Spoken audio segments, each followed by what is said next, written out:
Hello YouTube, welcome back to another video. Happy Sunday. It's a nice sunny, semi-sunny day today here. Not quite nice enough to sit in, but nice enough to come and do a video in a retro room. And the beer I'm drinking is a Polish one from across the road from me, Lomza, which is obviously a honey beer. Can't quite decide if this is a lager or an ale actually, but it's quite strong. It's like 5.7%, and a little bit stronger honey probably for my taste. I do prefer honeydew or the old waggle dance, which I don't think you can buy anymore.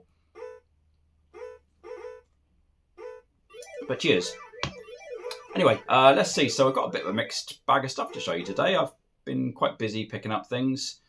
Still waiting for some stuff, which I was hoping to include in a video today, but that will come for the next one.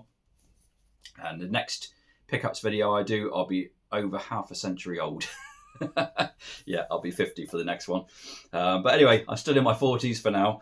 And yeah, I've got some good bits and bobs here. So the first one I'm going to show you, I've been getting back into collecting some physical Blu-rays and films, you know, VHS, Blu-ray and 4K, because we've got a 4K telly now. So it's nice to see what they can do with some of this old stuff, and some of it's pretty incredible. But the first one I'm going to show you today is the classic Ray Harryhausen. Is it Ray Harryhausen? I'm terrible with names, honestly. But you'll know, if you watch my videos, you'll know I'm crap with all that type of stuff. But yes, The Beast from 20,000 Fathoms, which I absolutely love this film. I've always loved it, and I still love it, but I haven't seen it in a long time. So when I saw this, I was looking up on in the HMV sale online, and I saw this, saw it was in store, so I had to go and get it. And 15 quid this was. Actually, when I went in to pick it up, they didn't have it in store, but they said to me, "Oh, we can order it in if you want." So I said, "Yeah, go for it," because if I can get it for a good price in HMV over online, I'll always do it, even if it's a couple of quid extra. I don't mind. You know, I'd rather support these stores, so I don't want to lose them. But yeah, HMV, I think they had like a special edition of this one compared to the standard one. So you've got your slipcase there. Then inside you've got obviously the standard case. But really nice. This is a 1950s film, I think, originally. So it's black and white, but it's really cool, stop motion. I still think the monster in this is fantastic. It really looks realistic. I think for me, I just like the stop motion stuff, and there's still something about those effects that just can't be recreated in CGI. I just love it, and I think it's aged really well. I watched this the other night, and I just thought it looks so good. It does not look dated at all for me. So yeah, you got the films in there. Oh, there's Godzilla. One of my Godzilla films in there, because I tend to swap over. I've always done this. I'll take something out of the player, put it in the wrong box, and then it'll get to a point I have to unravel the chain. So you've got Ebra, Horror of the Deep, Son of Godzilla, Destroy All Monsters. Yeah, they weren't the best Godzilla films, but never mind. So there, and then inside as well, you've got the digital version to download, and you've got some postcards as well. This is where I think the HMV Special Edition comes in. So you get those included in there. So nice little postcards from the film. So there's that one there. What else we got? Try and hold them the right way around. Nice to have this sort of stuff. I'll probably just live in a box, but yeah, really cool. So yeah, look at that. Fantastic. I think the effects they used in these films were absolutely amazing for the time.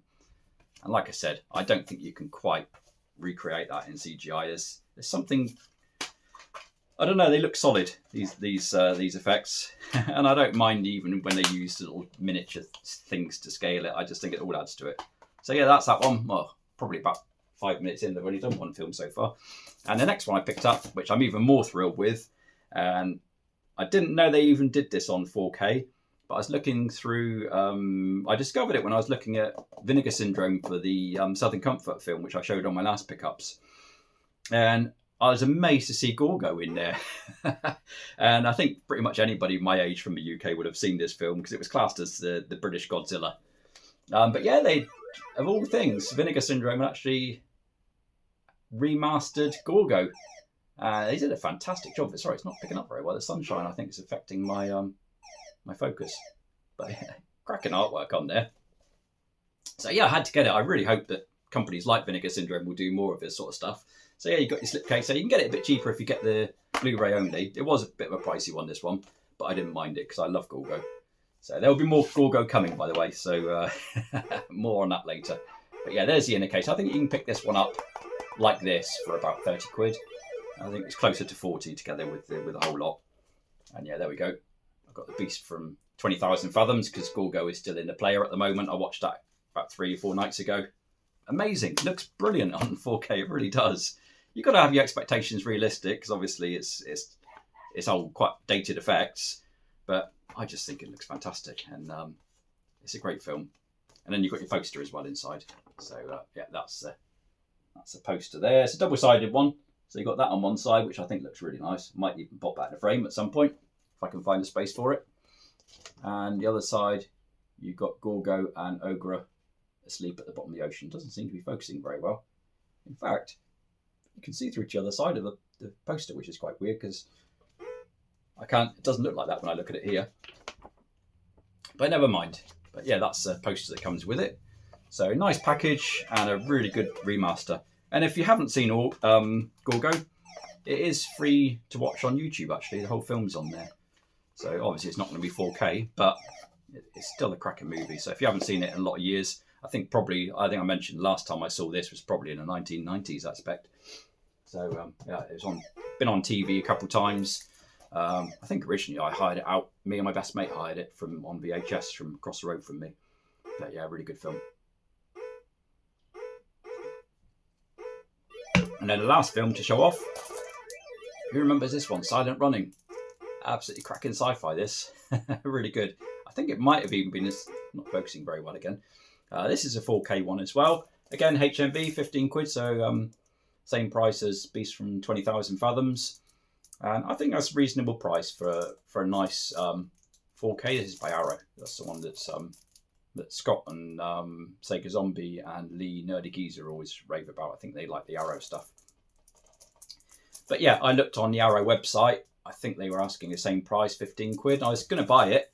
And I thought I'd look in HMV first, just in case. And HMV was the same price. So I thought I'd rather give the money again. I'd rather give it to the in-store in HMV, give them a business. But yeah, I only picked this up about 3 or 4 days ago, so I haven't watched it yet. But I love Silent Running. Absolutely brilliant film. If you like your sort of slower paced, story-driven sci-fis, this is a really good one. And I think it will hold up. So it'll be nice to see it in a 4K master. The reviews are really good. I do look up these things first because I think some of the 4K films might not necessarily age that well. Sometimes I think you're better off with Blu-ray, but that's supposed to be a good one. So that's that for films. So let's get on to games. So I'll start off showing you a couple of video pack games, which I picked up. I think these I was waiting for in the last video I did.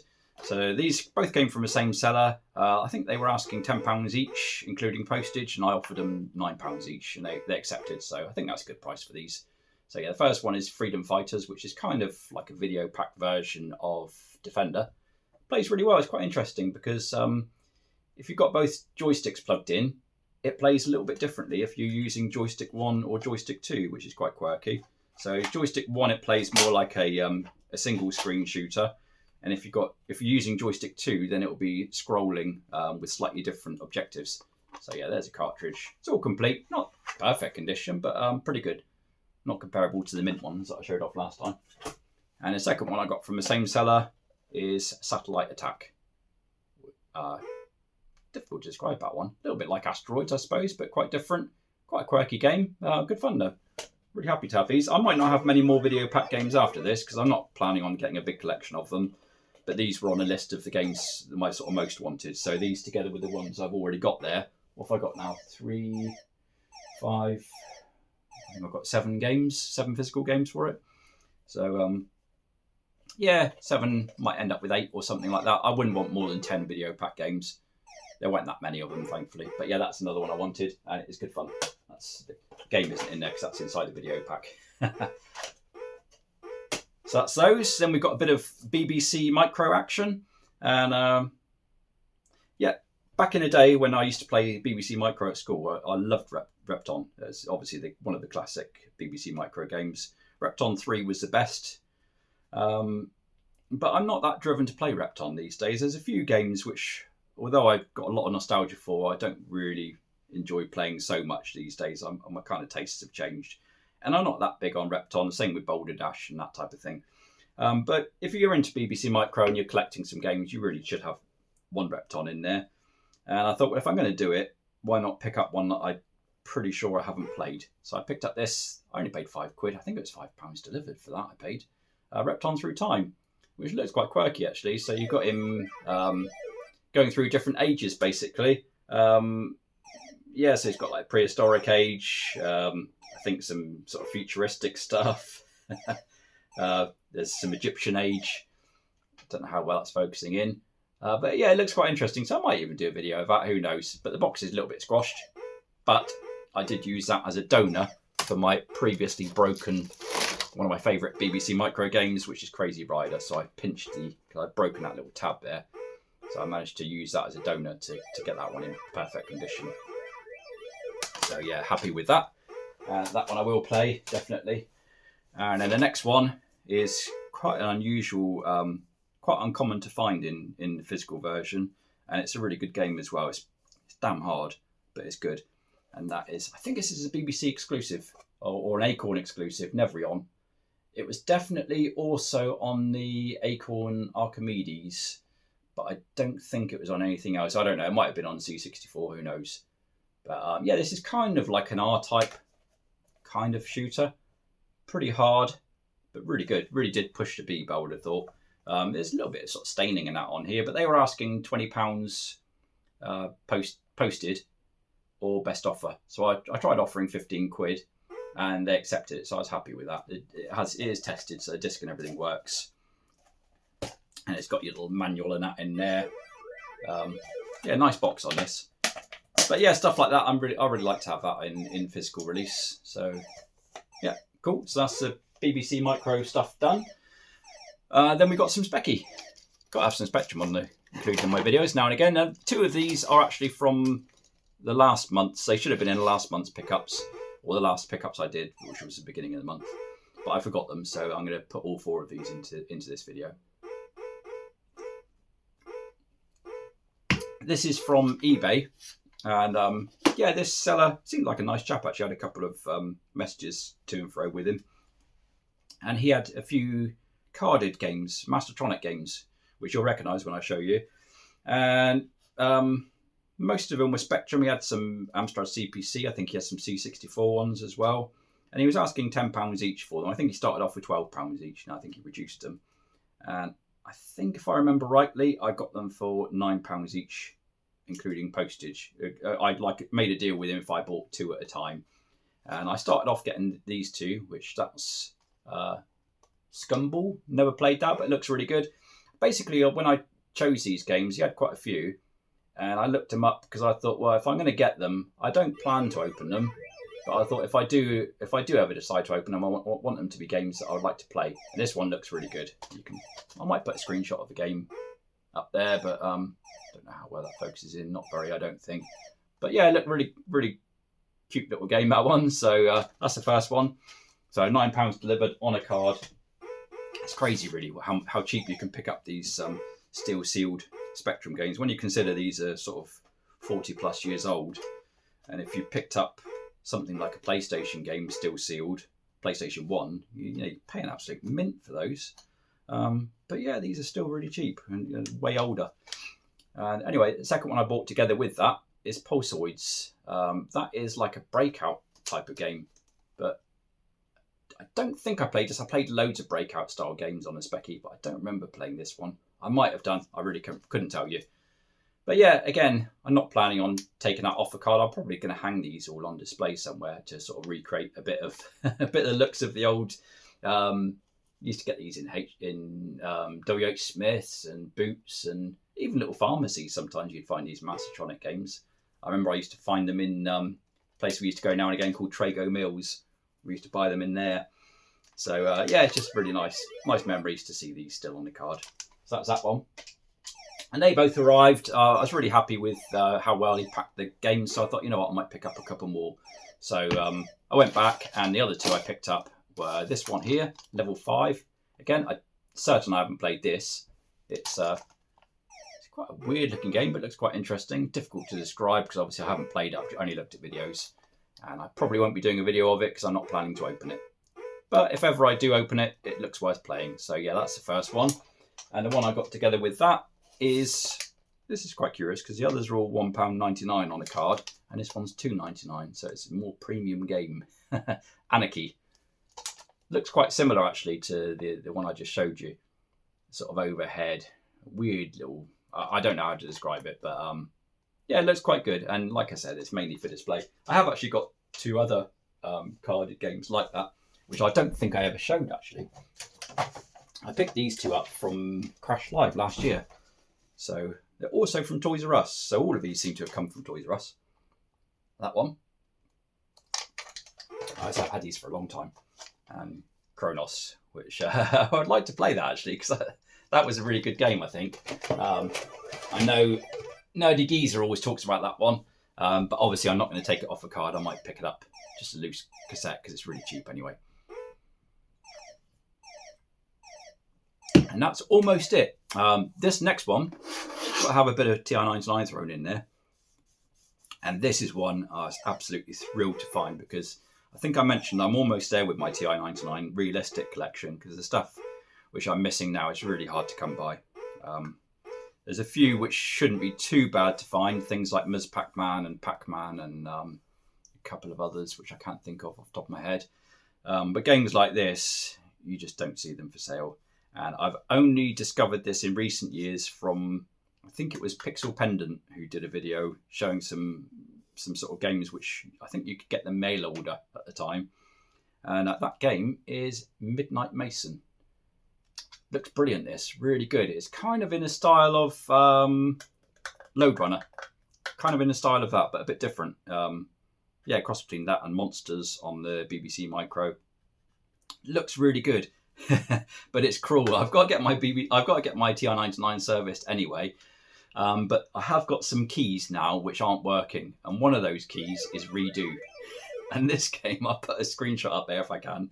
This game, when you load it up, so it does work, but you have to press redo to start. So I can't play it, which is really annoying. But I've got it there to look forward to, and I'm really thrilled to have it. They listed it as, I think they put it as £50 or best offer. I offered 30 because I knew this. I couldn't mess around on this one. If I'd tried putting silly prices, it would have just gone, and I'd have regretted it. So I tried offering 30, and they accepted it straight off. And I'll be honest with you, I was really pleased with that. So yeah, there we go. So that's my TI-99 game for this pickups. And that brings me to an end. I was hoping to have a couple more TI-99 games, which I ordered over 2 months ago now from Arcade Shopper. Which brings me to a mini rant, because I know a lot of people use that store. It's basically, they're out in the US, but I think it's only run by one guy. And to be fair, he does call it a hobbyist shop, because I think he works full time and everything. So it's like a part-time shop. But I paid for these 2 games, which were supposed to be in stock from him. And that was over 2 months ago.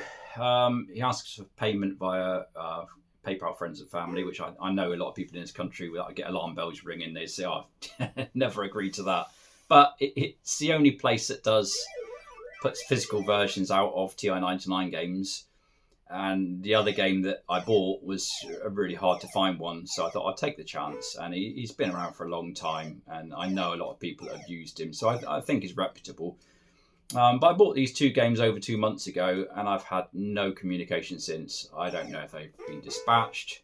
I've sent him 3 polite emails over that time, just asking if there's an update. One last email I sent actually was a couple of days ago, and I did say on that email, look, I'm pretty disappointed, and I'm getting quite frustrated now, because I've had no explanation. These items were supposed to be in stock. I've had no explanation as to delay or anything like that. I've asked a couple of times if there's any update, just politely asked if there's any update on my order, because if I log in, it still says order processing, even though it's been paid for. And I haven't had anything back. So yeah, if anybody has used that store, I know Alan Mailer has used them a couple of times. I think he's done okay with his orders. But if anyone else has any comments on it, yeah, I'd appreciate them. I don't like to sort of name and shame and moan about companies, but I just think, hobbyist or not, over 2 months with no communication, that's really not good. Not happy with that. Really disappointed. So I'm hoping that they might turn up for my next video at the end of the month. But at this point, I really don't know. I don't know what's going on with those. But yeah, that's that. I've got, like I said, I've got quite a few other bits and bobs I'm waiting for, and I've got one really nice item which I've had for a few months here, which is for my birthday from my wife.